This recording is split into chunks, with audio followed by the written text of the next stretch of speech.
Bien, continuamos pues con nuestro curso de cálculo avanzado y vamos a empezar a hablar sobre las regiones que tienen límites variables.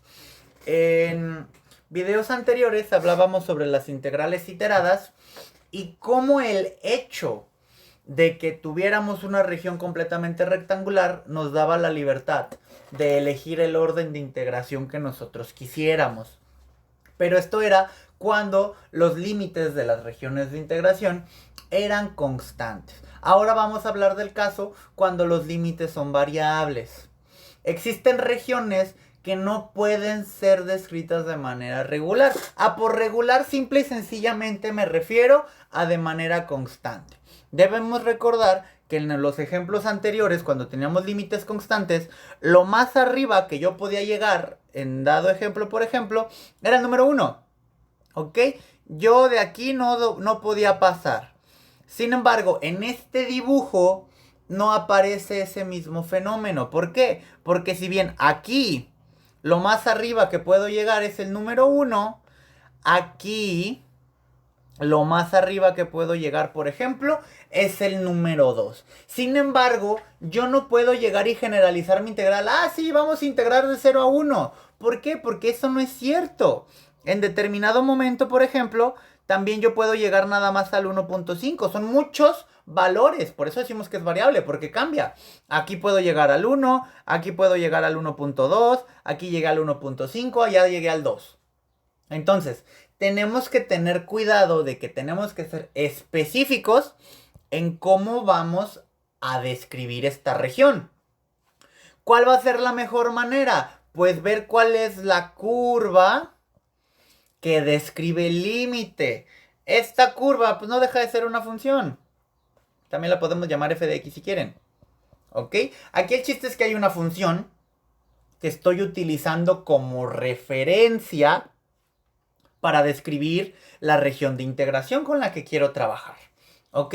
Entonces, aquí hay que tener cuidado. Entonces vamos a decir que los límites de integración, por ejemplo, aquí abajo no hay bronca. Es constante con el número 0. Pero cuando me pregunten, oye, ¿cuál va a ser mi límite de integración? Ah, bueno, de manera horizontal, por ejemplo, estoy trabajando del 0 hasta el 1. Exactamente igual que en los ejemplos anteriores. Pero de manera vertical, estoy trabajando desde el 0, pero el tope me lo está poniendo esta curva dibujada en verde. Es decir, que yo voy a escribir toda la curva. X cuadrada más 1. Entonces decimos que en Y yo puedo trabajar nada más desde 0 hasta X cuadrada más 1. Y es completamente válido. Aquí nada más tener cuidado que entonces fue un límite de integración variable. Porque no nada más es un número, sino toda una curva la que me está expresando el límite de integración. Ahora, viene el teorema de Fubini, que me dice lo mismo que antes. Si nosotros queremos evaluar esta integral, nada más hay que tener cuidado. ¿Con qué? Que estos límites son de manera vertical para la variable y de manera horizontal son estos para la variable x, pero tienen una regla. La regla es que la integral de afuera tiene que tener límites constantes. Eso es regla, eso es de ley. ¿Qué significa esto? Que yo no puedo escribir F1 y F2, les estoy dando nombres a las curvas, nada más para representarlas. De A hasta B, la función f de xy, diferencial de x, diferencial de y. Esto no es válido. ¿Ok? ¿Por qué no es válido? Porque la regla dice que la integral de afuera tiene que tener límites constantes, ¿ok? Es una regla muy importante. Entonces, aquí nada más hay que tener cuidado con ese detalle. La integral de afuera a fuerzas tiene que tener límites constantes. Entonces, vamos con un ejemplo. Dice, pues entonces vamos a evaluar esta función que es la del ejemplo pasado, x cuadrada más y, pero la vamos a evaluar en esa región que se nos plasmó, que se veía más o menos así. Ok, la voy a dibujar, no debería de, pero pues ya la estoy haciendo. Ok, entonces ahí está esa parte y la región de integración más o menos se veía así. Digo más o menos porque sé que no soy un muy buen dibujante. ¿Ok? Entonces, la manera de calcularlo es básicamente la misma, nada más respetando que cuando yo tengo que sustituir y hay una función, pues nada más le escribo. Ah, aquí tengo que tener cuidado, no sé por qué le puse de 1 a 0, ahí son errorcitos de dedo, una disculpa, pero pues no nos afecta para esto, ¿va? Entonces lo hacemos ya sabiendo que es de 0 a 1. Ok, entonces, por ejemplo, voy a integrar dy. Ah, bueno, pues como en el ejemplo, la x cuadrada no tenía y, entonces le aparecía más. Y la y se convertía en y cuadrada sobre 2. Esto no se nos debe de olvidar que se evalúa en sus límites de integración. Repito, aquí el comentario importante es que el 0 no genera broncas, pero el límite superior es una función y la vamos a respetar como función, x cuadrada más 1. Y ya que hayamos simplificado, ya hacemos la integral de 0 a 1 con el diferencial de x. Justo como en el ejemplo anterior de los videos pasados, el 0 para y como multiplica, pues no va a aportar, entonces se eliminaría. Vamos a saltarnos ese paso. El que así aporta es el x cuadrada más 1. Entonces sería x cuadrada que ya estaba multiplicado por y, pero la y toma el valor de x cuadrada más 1. Más, y la y que toma el valor de x cuadrada más 1 estaba al cuadrado y dividida entre 2. Entonces, antes de continuar con la siguiente integral, siempre se va a recomendar simplificar. Nada más hacer las multiplicaciones. X cuadrada por x cuadrada es x a la cuarta. 1 por x cuadrado es x cuadrado.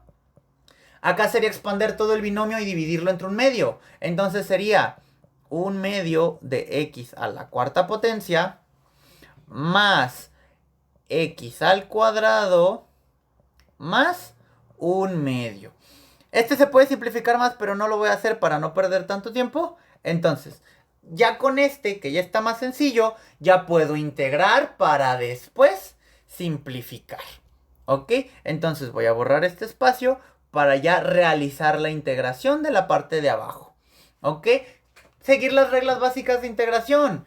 X a la cuarta se integra y se convierte en x quinta sobre 5. Más x al cuadrado se convierte en x al cubo sobre 3. Más el 1 medio se conserva, pero x a la cuarta se convierte en x5 sobre 5. Más x al cuadrado se convierte en x cúbica sobre 3. Y el 1 medio al no tener x simplemente le aparece. Ya realizamos la integración, pero que no se nos olvide que nos falta evaluar en los límites de integración, que para este ejemplo la variable x va desde 0 hasta 1.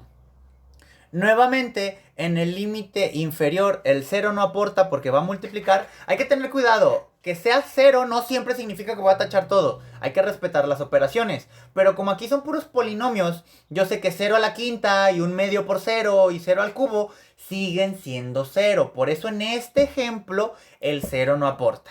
¿Ok? Entonces, el que sí aporta es el 1. Pero 1 a cualquier potencia sigue siendo 1. Entonces aquí vamos a tener un quinto más un tercio más un medio multiplicado por un quinto, que en realidad es un décimo, más otro tercio más un medio. Entonces, para finalizar este ejercicio, lo único que tenemos que hacer es calcular el resultado de esta suma, porque de hecho es suma porque todos son positivos, calcular el resultado de esta suma de fracciones. Aquí les voy a echar una mano nada más para trabajar esto de simplificaciones de fracciones, digo, para que lo recordemos. Como un denominador, 5 por 2 por 3, 30. Entonces, un quinto se va a convertir en 6 treintavos. ¿Por qué? Porque el 5 se multiplica por 6 para convertirse en 30. Más 10 treintavos. Más 3 treintavos, porque esta partecita de arriba era equivalente a un décimo. Más otros 10 treintavos. Y aquí es por 15 más 15. También treintavos. Entonces, lo único que nosotros tenemos que hacer es realizar las operaciones de sumas. 6 más 10 más 3 más 10 más 15. Serían 16, 19, 29, 44. son 44 treintavos. Simplificando fracción serían 22 quinceavos. Entonces el resultado de esta integral son 22 quinceavos. Y ya con eso terminamos este primer ejemplo de integración múltiple en una región con límites variables. ¿Ok? Continuamos con los demás ejemplos en los siguientes videos. Hasta luego.